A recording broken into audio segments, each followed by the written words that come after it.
All right, hey everybody, welcome to Teaching Race in the Classroom. My name is Alli Crandell and I will be your moderator for this evening for this event that's co-hosted by the Joyner Institute for Gullah and African Diaspora Studies and the Jackson Family Center for Ethics and Values.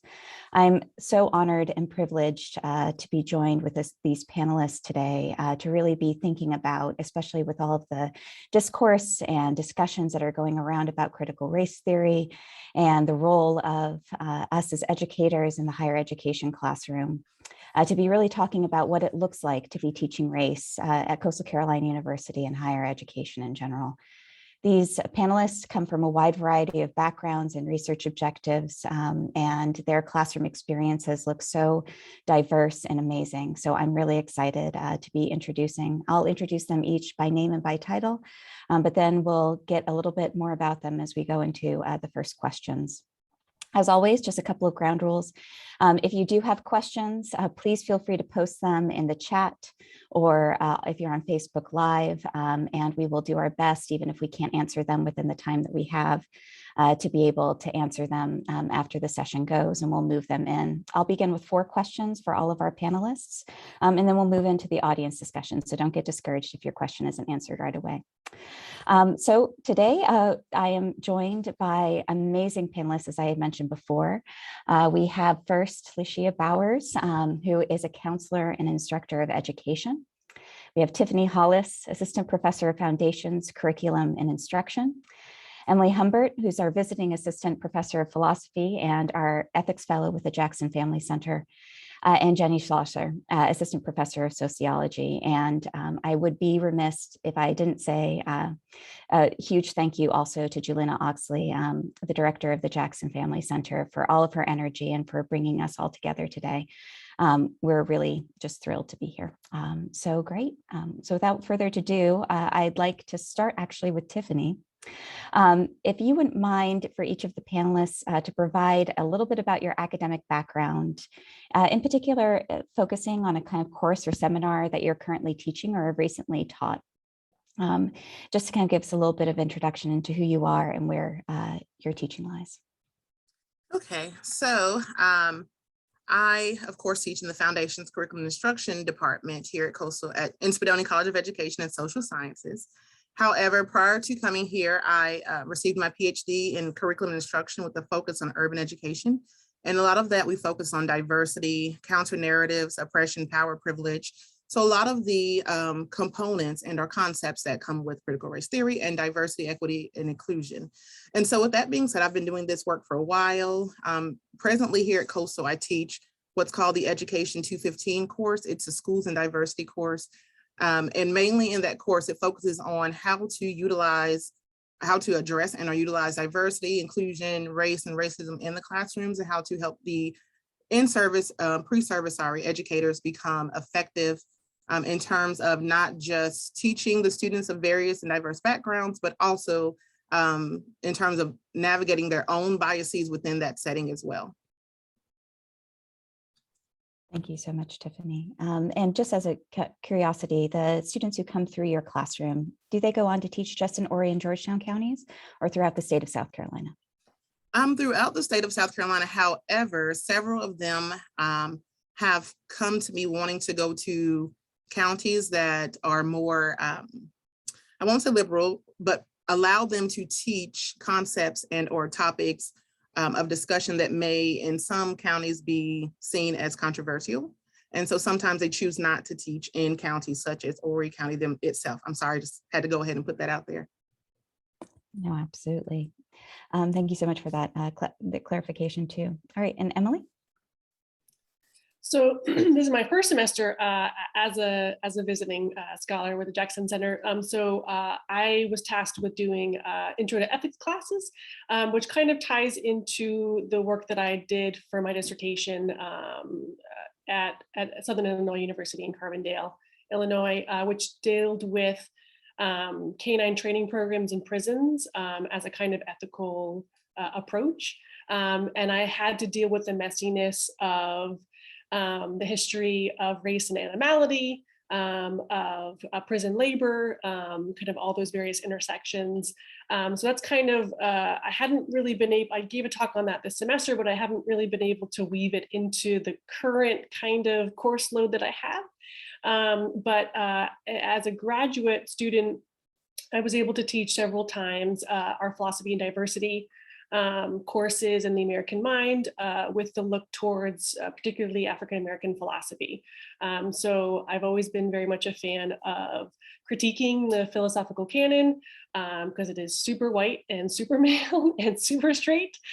So that's my jam and I love to do it, and I hope to be able to share those specialties and areas at Coastal in my time here. Absolutely. And then just also a shout out that Emily is also unaffiliated faculty for the Joyner Institute, and we're blessed to have her.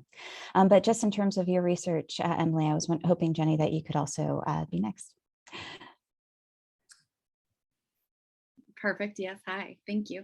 I'm Jennifer Schlosser. I am an assistant professor in sociology, and I have my PhD in sociology. But my focus is on criminology, in particular corrections, the prison industrial complex, how race, crime, and justice intersect in terms of policy, law, and one-on-one interactions with practitioners in criminal justice.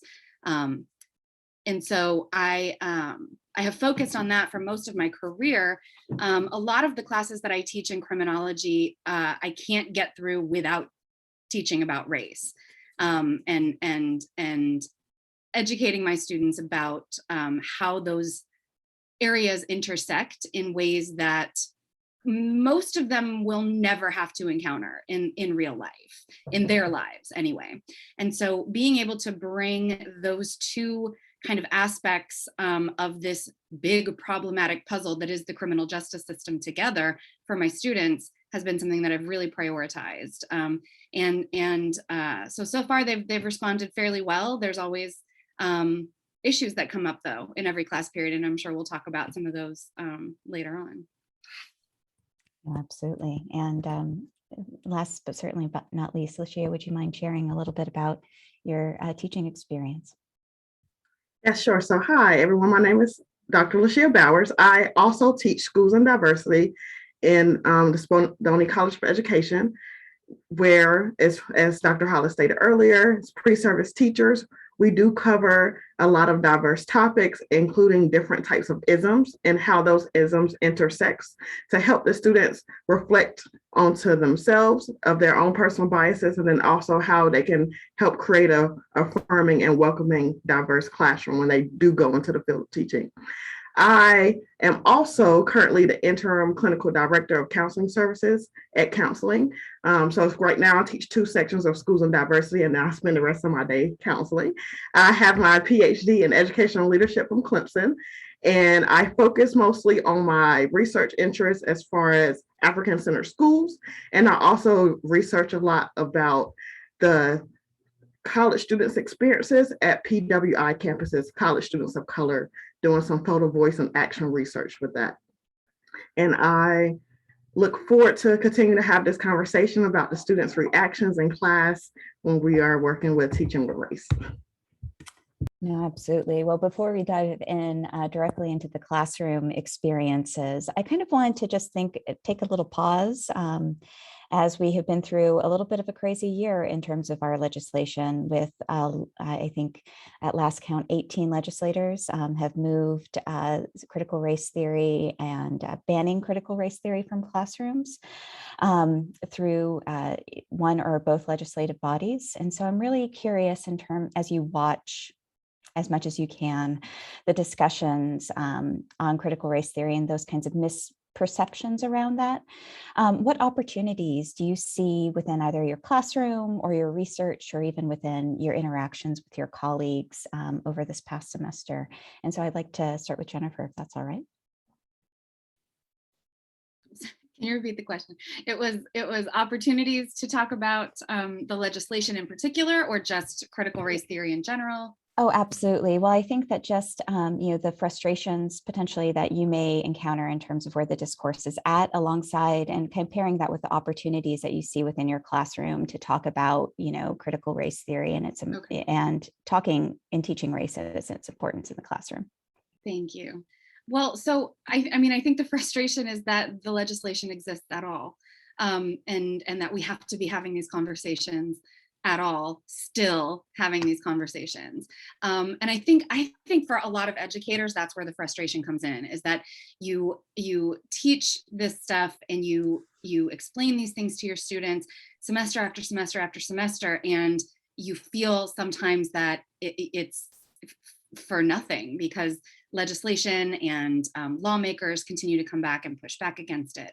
When really we know as scholars, as scientists, that what we're teaching is just facts. It's just the facts of how our country has evolved politically, in terms of policy, in terms of the law, in terms of legislation, in terms of institutions and organizations, and how racism has been layered into those organizations and institutions.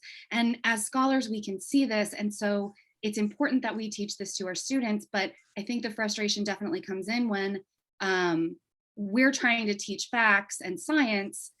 And so they're hearing that from us in their classrooms, but then their lawmakers and their representatives are telling them how bad that is. And they're literally trying to make laws that we can't teach those things anymore. And so if I can't teach fact-based science, if I can't teach fact-based anything, then I'm not sure what to do. I'm not sure how to proceed from that. So so there are a lot of frustrations. One of the other frustrations that I have with a lot of this right now is that I don't think a lot of people really understand what critical race theory is at all.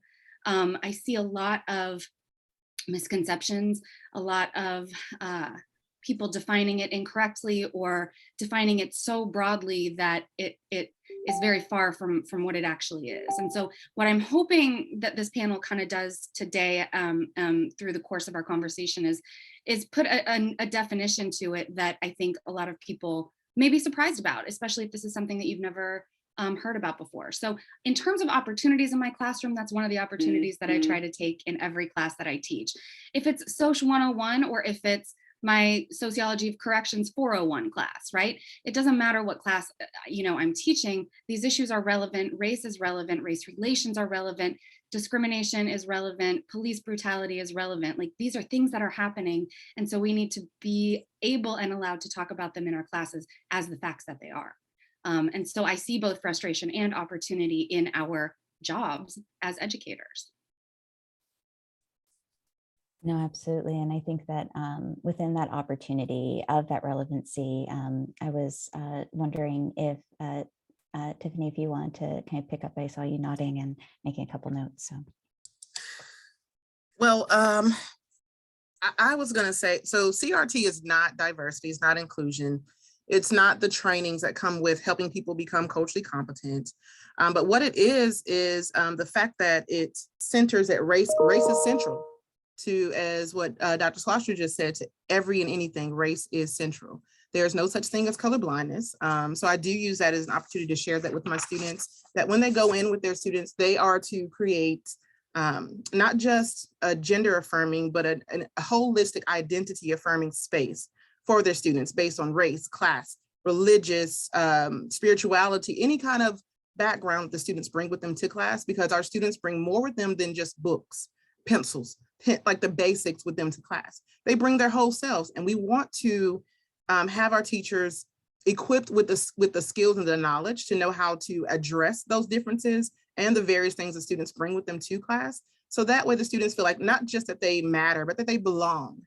It's a difference between saying, I welcome you, and truly being inclusive and welcoming the students in the classroom setting. And so I do use that as an opportunity to share that with my students. And I remind them that regardless of the biases that they have, and I have them do, of course, where they check their bias at the very beginning of the course. And then I also have them do kind of a check-in at the end of the course to see how things have kind of changed in terms of their mindset, their approaches, and even their pedagogical knowledge in terms of how they're going to teach certain things.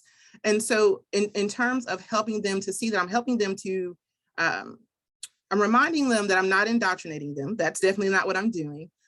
What I am trying to help them do, I'm not trying to indoctrinate, but I am trying to teach them to disrupt the hate. And so with that comes helping them to disrupt and dismantle certain oppressive systems that are in place, and how they themselves can remove themselves from being complicit or complacent in creating those same systems that are oppressive, not only to our students, but to their own colleagues and to people that they encounter on a daily basis. So trying to help them truly see who they are authentically, but doing it in a way where it may be uncomfortable, getting them to truly see who they are, the ideals, the values, the various opinions that they have, the prejudices, the biases, but doing it in a way where it's not condescending, but in a way where it's helping them to say, you know what, maybe I could do better in this area. You know what, maybe I haven't done what I should be doing in this area. Maybe I could be a better ally, a better advocate, a better co-conspirator. And what does that look like for me now that I am going into a field where I have to truly prepare my students to be their best, but I also have to be my best at the same time. So I do use those opportunities to do, it's a lot that comes with training and licensing teachers in terms of going out and actually truly leaving a mark and infusing diversity, infusing equity, infusing justice in the lives of our students, particularly social justice.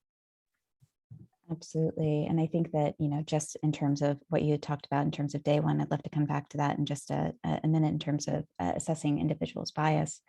But I really love the phrase that you used of bringing your whole self into the classroom. And so, Lashia, I was wondering if you could also talk about your experience, just also coming from education and also preparing our future teachers, but also maybe in, you know, the other half of your life as well. Sure, yes. One thing I love to do is like a cultural wheel for students or clients to come in and be able to identify where they are as far as their social economic status, their language, different privileges that they might have. And I like to do that so that students can understand we have a shared reality. Yes, we know critical race theory states the science and facts that race is a social construct, but also being able to say, this is my story. This is how I have experienced it, or someone that I might know, or family members that I have, so that we can go from the broad, big picture of this is what it says on paper, but actually be able to relate to each other heart to heart. I would also add, I think that's one great opportunity because of this, and I'll add that opportunity and frustration, because it is frustrating when people are saying, I don't like this concept of critical race theory, but then they are not backing up, this is what I don't like, or this is actually what critical race theory is. So I think that's an opportunity to educate of, this is what it is, these are the tenets, and then also this is how it shows up in your life with your various identities. And it can be challenging for people to take a step back and actually reflect and look down on themselves and then say, okay, this is how I plan to move forward in the actions that I will take. So I think it creates that opportunity, although it can be frustrating.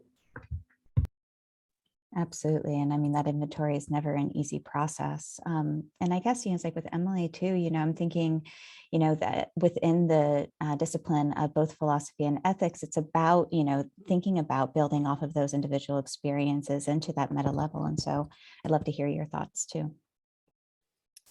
Yeah, I share all the panelists' frustration with the seemingly inability to define critical race theory in any sense of what it actually is. So I share that frustration, and I haven't quite figured out how to deal with that whenever I hear, oh, this is what it is, and just, no, that's not what it is. You have to go back and research. But I think from you know, personally and as a philosopher is, I mean, this to think about what I teach and what I've done research in, both in philosophy of race and African-American philosophy and thesis and dissertation work, is this is what I do. Like, this is my job, this is my area. To think about that as being outlawed or illegal is unconscionable. The idea that the very scholarship that I do and hope to do and seek to do will no longer be legitimate is a terrifying and disheartening reality. So I think that's really frustrating and quite scary. And I think also what Dr. Hollis had brought up about that I want my students to be seen. What's really interesting about critical race theory as a theory and as a framework, because that's what it is. It's one of many theories and frameworks, and philosophers love theories and making them, kind of abstract, but they're very much lived experiences and at stake, is that my students are always responsive to having various theories, whether it be, queer theory, whether it be feminist theory, whether it be kind of disability studies. Like when my students hear these frameworks and these approaches and these philosophers and authors, they feel seen and their experiences are legitimized. And they say, when I heard this, I felt legitimate. I felt like my experiences were real and that I wasn't making it up in my head. And I felt like someone put into words what I experienced. So I think for my students, our students will confirm and have confirmed and continue to confirm that these theories are important and essential in recognizing and giving them the recognition that as philosophers, we know that we need as social beings. So the idea that one, people don't know what critical race theory is ridiculous, and two, that they don't see how students actually need this and voice and are very affirming that, yes, we need a theory like this and many other theories, I think is testament to how important and crucial it is, and how much is at stake if we get rid of it or make it illegitimate, which blows my mind. Absolutely. And I mean, and I think that, that there's, as each of you were discussing, the misconceptions, it's like around critical race theory is this kind of age-old distinguishment between theory and practice. And that theory somehow is within this ether, does not have real and material consequences for our students. And so, it can be just kind of done away with, marginalized, et cetera. And so, with Lashia, it's like I love the idea, I think, was it called the cultural will that you were talking about, of, that those kinds of day one activities. And I think that you each have kind of talked about, students being seen and being able to be seen within, as we think about, okay, well, here's a section as we're thinking about implicit bias, or here's a section that we're talking about racial injustice, that I'm wondering, what are some of those conceptions as you think about structuring your syllabi, encountering your students within each of your disciplines from various far different backgrounds and far different disciplinary backgrounds on that day one? How do you think about like that initial conversation, especially given the kind of charged environment that we're teaching in? Yes.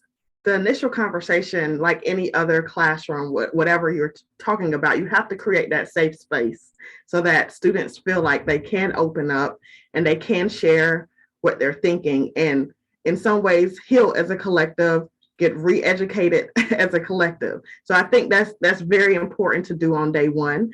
And it takes time, over time, to build that culture in your classroom. Sometimes students do come in with misconceptions when they know that they're going into a class about diversity or about race. They might think, well, this isn't important to me, or I am in a post-racial society, or this won't apply to my classroom. I've heard things like that said before. But being able to stop and share information, but also create a space where students can feel safe to say, I did have that bias before, and this is what I can do to check that and work on it.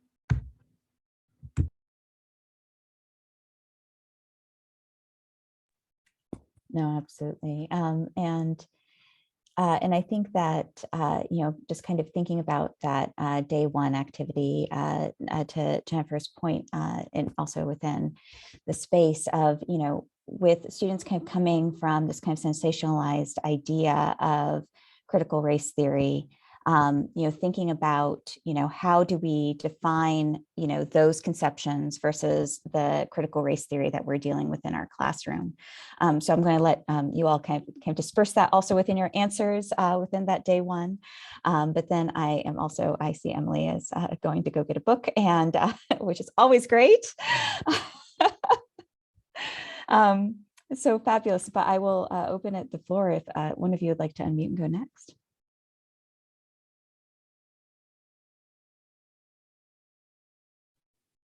Emily got a book. I mean, I feel like, nope. All right, I'll go.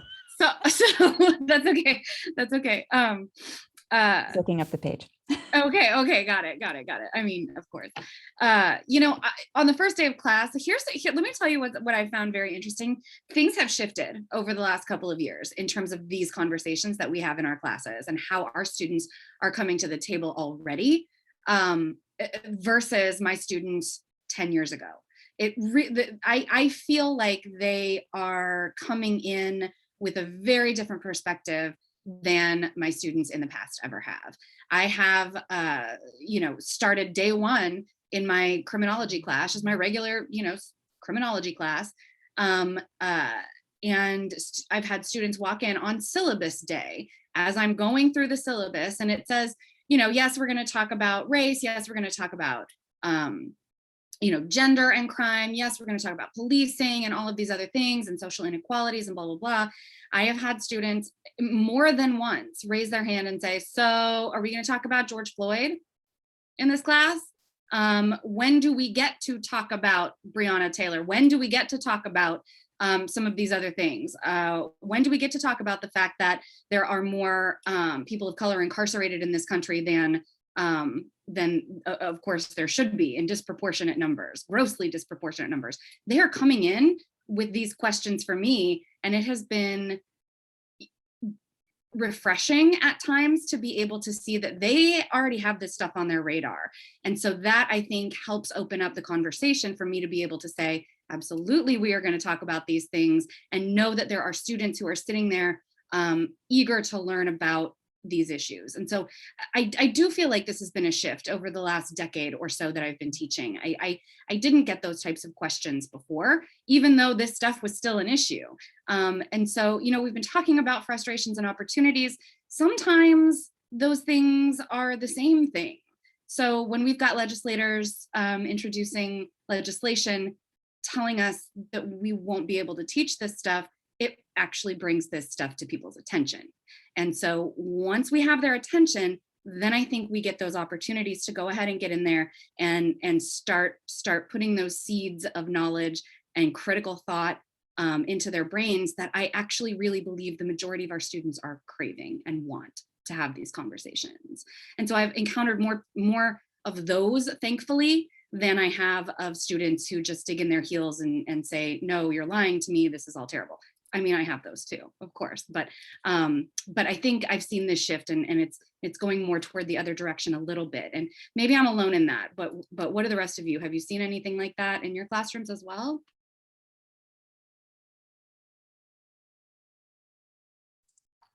I'll start because I taught two sections of 215 right after the insurrection on January 6th, the beginning of this year. And when I tell you the climate in that class, initially I was a little anxious because previously, as you mentioned, Dr. Schlosser, it has not been well received. However, it was very well received when we talked about it, and we talked about cognitive dissonance, and we talked about how even though it didn't happen specifically in their own backyard, it still has implications for who they are as an individual, for the students they're going to go teach, and for their profession in general. And so I don't think I would have been able to do that coming in here in 2017 when things were a little bit different. And so again, that opened up that space and provided those opportunities. I'm grateful for that because it set the tone a lot in terms of a lot of things that we do anyway for day one, with the addressing of the biases, with the looking at literally going deep. We do about 2.5 weeks of deep, intrinsic, and intentional, let me add that word in there, intentional inspection of who they are, what they bring to the table, their strengths, their weaknesses, their values, their beliefs, their ideologies, how they've been raised, things that have changed since coming to college. We look at all of that. And I do that on purpose so that, again, I create, as Dr. Bowers said, that safe space and that space for them to be able to talk about it.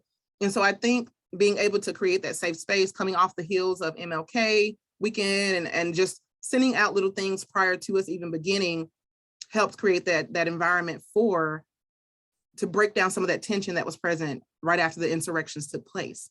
And even having students who talked about, well, what about the Black Lives Matter protest? That's a protest too, and talking about the differences between the two, and being able to truly have that space, not saying, wait, we're not going to talk about that here. I let them actually talk about it. And it was so good. It went over so very well, and it was so well received. And I myself was amazed at how well it went. And so even moving into the fall, I used a lot of that moving into the fall to kind of set things up for the same course for the fall, but to get them to, again, look at it from all the different perspectives and to be able to analyze and look at truth, big T and little t truth, and getting them to truly question things, not just taking it for my grandmother told me this, or my grandfather told me this, or I was raised this way, but truly analyzing and looking at it and thinking critically, as you said, Dr. Schlosser, and seeing, well, how does this apply to me and in my era, and what can I do differently, or what have I done differently, or what have I not done differently? So I appreciate the fact that that it has created those opportunities, as you mentioned, Dr. Schlosser. Thank you for that question, because it allowed me to also go back and touch base on the day one, but it also gave me that that avenue to just kind of truly address how talking about these difficult topics. And I always say difficult in quotations, because difficult for whom? As a Black woman in a white space, I've dealt with this for years. I mean, so who is it difficult for? When we address microaggressions, microinvalidations, microassaults, who is it? Who are we, like, who gets rattled by this? Not us. We've dealt with it head on. We confront it daily. And as a woman, even now as a Black woman with a PhD, I still confront and interact with microaggressions, microinvalidations, and microassaults on a daily basis. And so it does not go away. And so I feel like if we continue to have these conversations, address the elephant in the rooms, even the tribe of elephants, even if we also provide our students with those skills, then we are doing ourselves a service, and we're also doing them a service as well when they go out to become those productive citizens who are going to be socially just, equitable, and truly create culturally inclusive spaces for not just their students, but those who are interacting with them on a general, on a daily basis and in general.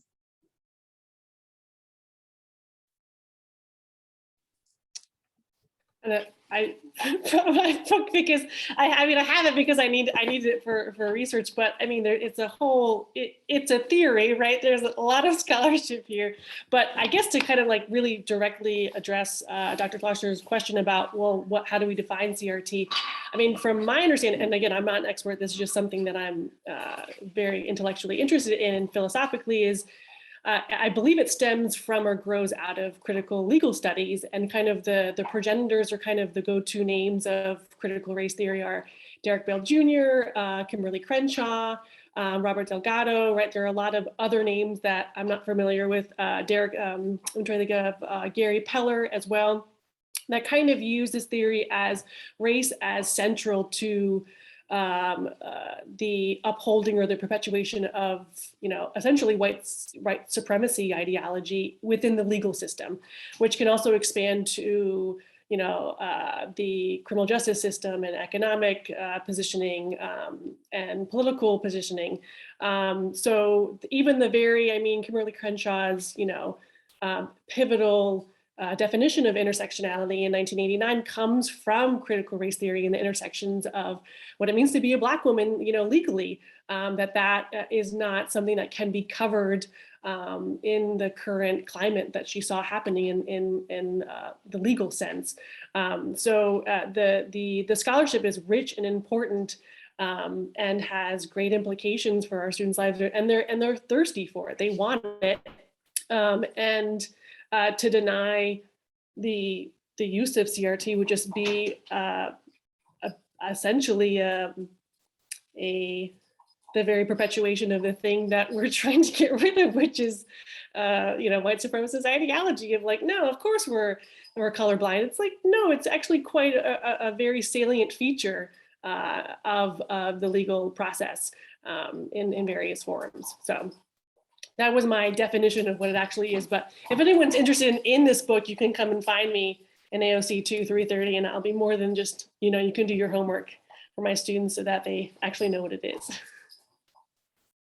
Absolutely. And just to even add, just the definition that you just provided is so starkly disconnected to the legislative definition for critical race theory, which uses words like inherently, adversely, and things that are prescriptive rather than descriptive within our, is just the antithesis, it's like of the conversation that we're having right now. And so I think that thinking about the complexities and all of the branches and roots of that tree that are present within that book and immense scholarship that covers a long intellectual tradition is almost disingenuous to say that here's 3 bullet points in which critical race theory can be defined and then thus can be banned, which is also interesting, where it's another topic for discussion about where it would be positioned within the legislation of the many things that are prescribed for us to teach within our K-12 classrooms. So I think that, you know, I really appreciate each of you kind of unpacking both the opportunity question, also within the embodied practices and the inventory and the kind of biographies that you ask your students to engage in on a daily basis, both, again, this idea of feeling seen and also thinking about these ideas of how that growth happens as well. And so I was hoping that maybe we could, this is the kind of last question that I have for each of you, of tracing, if you could trace through a particular story. You know, for those of you that don't know, I kind of have 2 hats. I'm the interim director for the Joyner Institute here for Gullah and African Diaspora Studies, but my principal position is as director of the press. And so our big thing is telling stories, and stories are transformative within local experiences, and thinking about stories that are transformative within especially underrepresented and marginalized populations within our regional South. And so my last question is to think if you all could tell us a story or an experience that you've had within the classroom that's been transformative. I know that you've referenced a lot throughout this discussion, but if there's one memory that stands out to you, either recent or just over the course of your immense professional careers. And so I'll kind of point it back to Dr. Humbert. I think for a story, I mean, for me, something that consistently kind of comes to mind when I was doing in grad school my course for philosophy and diversity, I almost always find a way in most of my classes to bring Gloria Anzaldúa, who's a Chicana philosopher, into the syllabus. And I do that because, I mean, I had a lot of Latinx students in Illinois, but I also think that her work is philosophically important and intriguing. And she has a lot of different identities and intersections. So one kind of moment with a particular student, but I think students in general, because of Anzaldúa's vastness and identities, is usually when I teach her, I have a lot of students who vocally identify with her identities and her philosophies. One of them being kind of what she calls a mestiza consciousness, or la conciencia de la mestiza, towards a mestiza consciousness, which is a mixedness, is that these intersections of gender and race and class and sexuality and ability are all very messy for her, and she doesn't feel like she belongs anywhere. So I have a lot of students who maybe don't even identify as Latinx, or don't identify as lesbian or queer, as Anzaldúa does, or as Chicana, that a lot of my students from various positionalities really find something important in Anzaldúa. And Anzaldúa is often kind of having to be argued to be a philosopher. I mean, I consider her to be a philosopher, but for some she's an either or. She kind of is in one field and not the other. So I have a lot of students, and particularly one that I've kept in contact with, who identifies as Chicana and is undocumented. And she just reminds me that this is really important work to have someone like Anzaldúa in the canon that gives a voice to her experience. So I'm always really enamored when students connect with Anzaldúa across various positions and identities. Absolutely. Can I ask Dr. Hollis to add? I'm sorry, you're on mute. So yes, of course, I use critical race theory. That's pretty much front and center. But I also come from one of the tenets of critical race theory, which is counter narrative. And so I allow my students who traditionally have been marginalized and or oppressed to amplify their voices and to be heard. But I don't do that to center them and to say, well, now we're talking about sexual orientation and transgender. So because you are the one transgender student, you're it, right? I tell them, sit back, let the other students share and glean from the knowledge that we've gotten from our readings. And then if you want to, if you feel comfortable and want to share, you may feel free to do so. So again, I think counter narrative and counter like storytelling in general, and sharing your story gives insight into one's lived experiences. It also helps those from the dominant and elite populations to truly see, wow, this voice has been silenced. This person has been marginalized. I never heard of that. I didn't know that. I had one Black friend and I didn't know that I thought his experience was the ultimate experience, the end all be all. Or I had one friend with autism and I thought that's what it meant to have autism. So again, I think by doing that, describing the diversity of their experiences and giving voice to those silenced groups, it kind of gives them some insight into their own practices, their own positions, their own power, their own privilege, their own biases.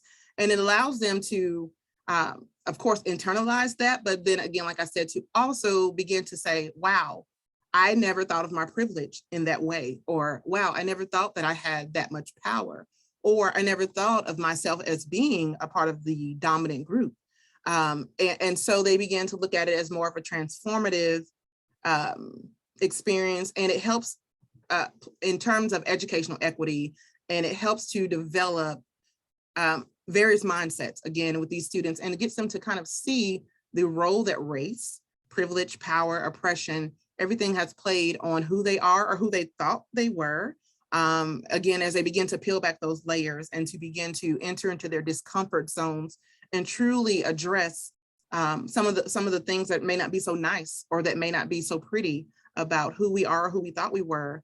And so again, it's a way to kind of get them to expose, analyze, critique, and kind of look at their racialized reality, their racialized experiences, in a sense to say, even though I may be a white male or a white female cisgender, I also realize that, of course, my story matters, but I want to see how my story intersects with the stories of those whose voices may have traditionally or historically been silenced or marginalized. How can I learn from them? What kind of truth can I truly get from them in a society that's kind of very much structured by racism and structured by white supremacist ideology? And so again, I think it's very important to approach using critical race theory, but also to look at the various tenets of critical race theory in terms of counter narrative, in terms of storytelling, and truly sharing with one another. I'll give you an example real quick. In one of my classes, my very first semester here, I had a young man who, he came in, he had his Make America Great Again hat on. He had his Trump sticker on his laptop. And I taught every day as if it were my last, because I was like, well, freedom of speech. I am so glad that he is expressing who he is and what he's bringing to the classroom. But there was one day where he said, well, my pawpaw told me that I'm not going to learn anything from you because you're a Black woman and you're just trying to get us to think like you and get us to think that Black lives matter. So, of course, all the students in the class, there was a big gasp, and all the students in the class go, oh, you know, and so I literally addressed that in a way where I said, you know, I truly appreciate the relationship that you and your pawpaw have and what he shared with you. However, if you would like to get to know me, get to know more about some of the things we're going to cover throughout the semester, feel free to come by during my office hours, or I can make time for us to just meet outside of office hours. Whatever works with your schedule works with me. But I appreciate you so very much for being here. You know, like and the students were just like, oh, you handled that way better than I would have, because I would have, you know. So it was a chance for me to model to the students, to share with him, because maybe he hadn't had a Black professor or teacher during his K-12 experience. And so maybe this was his first encounter. And maybe this what like he did not know. And so this was a chance for me not just to call him out, but to call him in and to truly educate him and to say, well, let's talk about it. And this same young man spent so many days in my office. He would even come by and knock on the door. Have you eaten lunch today? I just want to see if you've eaten lunch. I'll go grab something. We can sit and talk. Like, he loved coming in and chatting with me. Eventually, he got rid of his Make America Great Again hat. He put on his camouflage hat. And he even kind of covered up his laptop with a sleeve. And he didn't have to do that. By no means did I tell him he had to suppress or repress his values or who he is or what he brings to the table.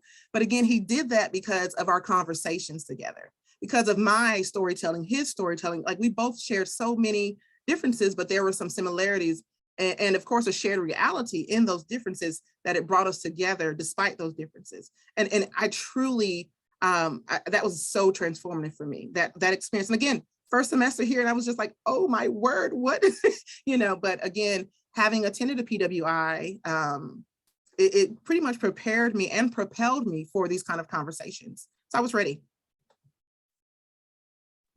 Absolutely. I see Dr. Schlosser nodding as well. So would you like to jump in here? Sure. Thank you for sharing that story, Tiffany. I can't imagine what that was like. And that's actually the most accurate statement I can make. I can't imagine what that was like for you. Spoiler, I'm white.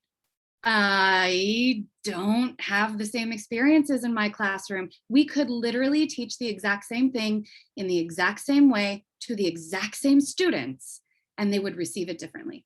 And that teaching about that fact is critical race theory, right? That's the kind of stuff that happens that we don't talk about. And when we don't talk about it, it becomes taboo. It becomes this thing that we're not supposed to talk about then, that people have different privileges and experiences and things like that. And so thank you for sharing that, Dr. Hollis. And I think it really does exemplify how different our experiences are in the classroom.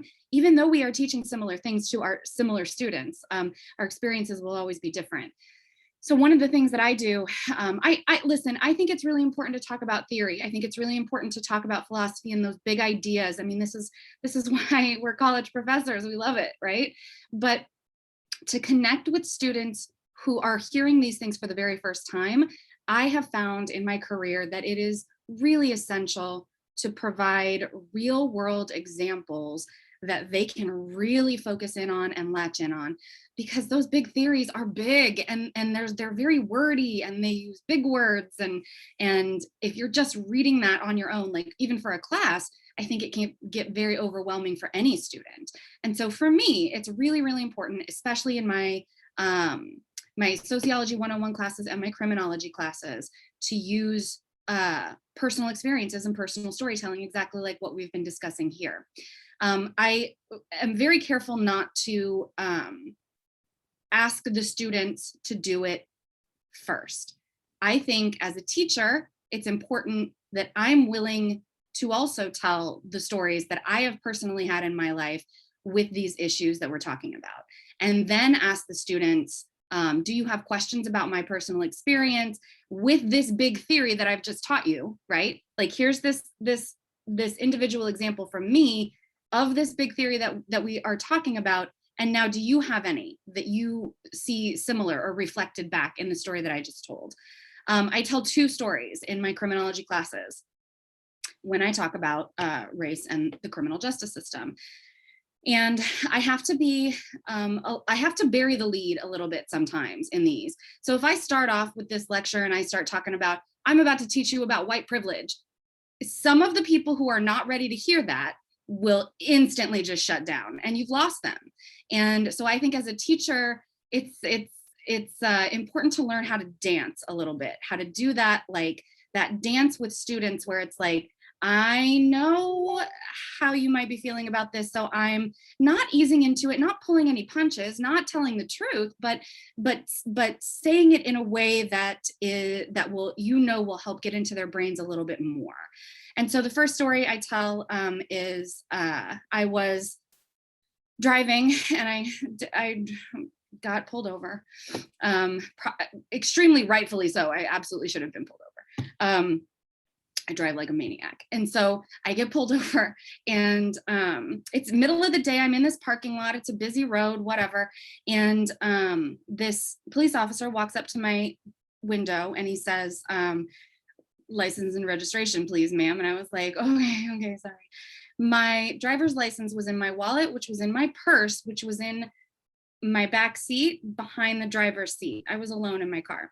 My back windows are tinted. I reached around my back seat, pulled out my purse, handed it up to him with my wallet, with my driver's license, and I said, here you go. And the police officer didn't even bat an eye.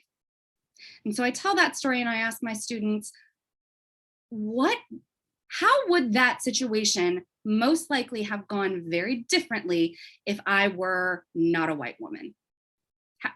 And that is, I think, I see light bulbs in those moments when I tell that story where they're like, oh man, you're right. He didn't bat an eye because you're never seen as a threat. And then I say to them, that's exactly right. And that is what we call white privilege. I am never seen as a threat, ever. And so then that brings me into my second story that I love to tell. And that has to do with my husband, who's probably listening somewhere. He is, so I use his example when I talk about the dark figure of crime in my criminology classes, because he looks exactly like it. So if you were going to describe, if you were going to describe a criminal, you would describe him. He's really tall and broad-shouldered, and he's quiet, and he kind of like is brooding, and he is biracial. And so he's very friendly. Everyone loves him when they meet him. But I think when you first see him, he might be a situation where if you are especially a woman walking by yourself, you might cross the street because this big guy is walking at you. You don't know who he is. And so he has this sort of stereotype about him physically. And so when we first moved here, there was an evening where I wanted to walk to the beach. It was a couple blocks away, and I said, it was dark, and I said, let's go to the beach. Let's go to the beach. I'm so excited. We just moved to the beach. Like, let's walk. And he's like, no, I don't think so. And I'm like, no, come on, you're just being lazy. Let's go. I want to see the ocean. And he's like, no, I don't think that's a good idea. And I said, why, man? And he said, because you're a white woman, and if they see you walking with me in this neighborhood after dark, the assumption is going to be that I'm trying to kidnap you or hurt you, or that you're a victim of mine in some way. And I mean, I've been teaching this stuff for decades, and it wasn't until that moment that he told me that I was like, oh my God. And that again is white privilege. I never have to worry that someone's going to think I'm a threat. He always has to worry that someone's going to think he's a threat every single day of his life. And so I tell those two personal stories because I have found in my experience, using those very clear, very specific stories from my own experience is what helps draw those larger concepts that we've just talked about or read about back down to reality for these students, so that they can begin to start making those connections and interrogating in their own lives where they have been in similar situations, and now be faced with thinking about those. And so after those stories, I say, has anyone else experienced anything similar? And then literally my class is gone. We just talk for the rest of the period, because this is where they feel they're able to then tell their stories. So for a couple of different reasons, I think it's important that as instructors, we are willing to go there if we expect our students to go there. And I think that takes being honest with ourselves and being honest with our students, and really even sometimes admitting situations in the past when we were wrong, or when we experienced something that that made us stop and think twice about our own lives or about our own experiences. And those are the moments that students connect with, and that's then how we hook them back in to looking at those bigger issues, those institutional structures, and those large theories and ways of thinking that show these interconnected issues of inequality. So, thanks, Tiff. Absolutely. And I just really appreciate, Dr. Hollis and Dr. Schlosser just talking about the mechanics of creating that safe space, which is so important with inside the classroom, and providing that example to students. I think that Dr. Hollis used the term inviting in. And, and again, and Dr. Schlosser using that kind of personal experience. And so, Dr. Bowers, I just wondered if you could also share experience that you also had. Yeah, sure. Thank you both for sharing that story. Counter storytelling and storytelling is one of the tenets of critical race theory. And I think it's very important to help people to be able to meet the goal of critical race theory, which is to transform the relationship between race, racism, and power. And we can do that by telling our stories and by giving space for others to tell their stories. For me, before I was a counselor, before I was a professor, I taught high school English for about 7 years. And one of the things I always believed in is I wanted to have a lesson where students left my classroom and they went and they talked about it to their friends and their family. That it was just something so interesting that the conversation continued. So for me, I think that is very transformative when students are able to say, this is how I personally changed my viewpoint.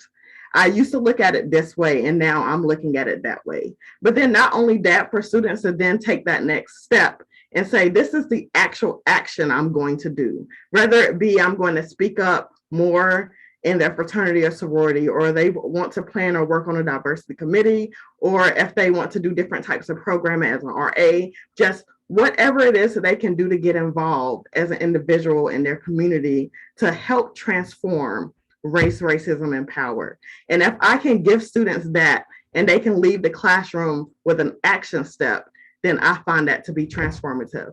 I think earlier we were talking about students coming up and saying, okay, when are we going to talk about this? That happens to me often. Students come and say, hey, did you know that the governor's doing this right now? And they talk about it after class, or they see me at the library. And I think that that means that change is happening and that there is hope for this topic and conversation. So I know we're briefly on time, getting close to 5, but I'll just throw that in there. Absolutely. Yeah. And I just love all of these ideas, all of these action items. I think that, just even as, and I'm sure that, the audience also feels this way of, having these tools to actually go in to tackle your classroom as talented professors and pedagogues. I'm just really excited that that you all have shared some really practical skills with us today. And so, as Dr. Bowers had mentioned, we are 2 minutes close to time. However, we can go till 5 o'clock. And so I just wanted to kind of open the floor, again, thanking all of the panelists, as well as Dr. Oxley and the Jackson Family Center for Ethics and Values for helping host this panel. And I just wondered if anybody wanted to share some closing thoughts, some takeaways before we all depart.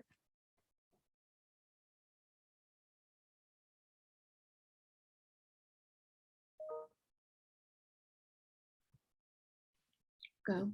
I wanted to mention that this House bill, the one that is explicitly, the language is that we can't teach, any of these concepts, and then they're of course misdefining what critical race theory is in the first place.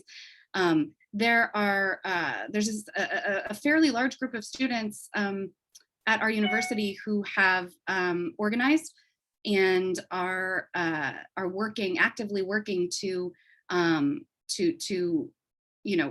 try to fight this legislation from going through. And so if any student is out there watching this right now and you would like to get involved with that, email any of us and we can hook you up with the students who are part of that organizing group there. They're doing amazing things. And I know they have a lot of ideas and a lot of things planned, protests and marches and leafleting and calling our representatives and letter writing campaigns. And really, I think the big piece that they're looking at is educating. I think that for them is a really big thing. And I agree. Our students are amazing. And while we, of course, are all great, teachers and educators, and it's what we do for a living. I think sometimes the best teacher for one student who isn't ready to hear it is another student. And so if anyone's listening out there, just get in touch with us and we would love to hook you up with that group. So that was all I wanted to say. Absolutely. And the bill is H4325, should anybody like to look it up. And yes, there are multiple initiatives happening around campus. And also the best way is to not only take courses with these professors and individuals, but also get involved academically as well. And so there's multiple student groups that are engaging in these conversations on a daily basis. So if you're interested in getting more involved, either through the activism channel or just through having a discussion or through your social networks, we're happy to give you a guide. Fabulous. Anything else? Well, again, a big round of applause for our panelists, and really thank you all for giving us insights into the day-to-day aspects of teaching race and engaging with these difficult conversations. And we'll continue the conversation as we move forward. Thank you all so much. Thank you all. Thank you. Thank you. Have a good evening.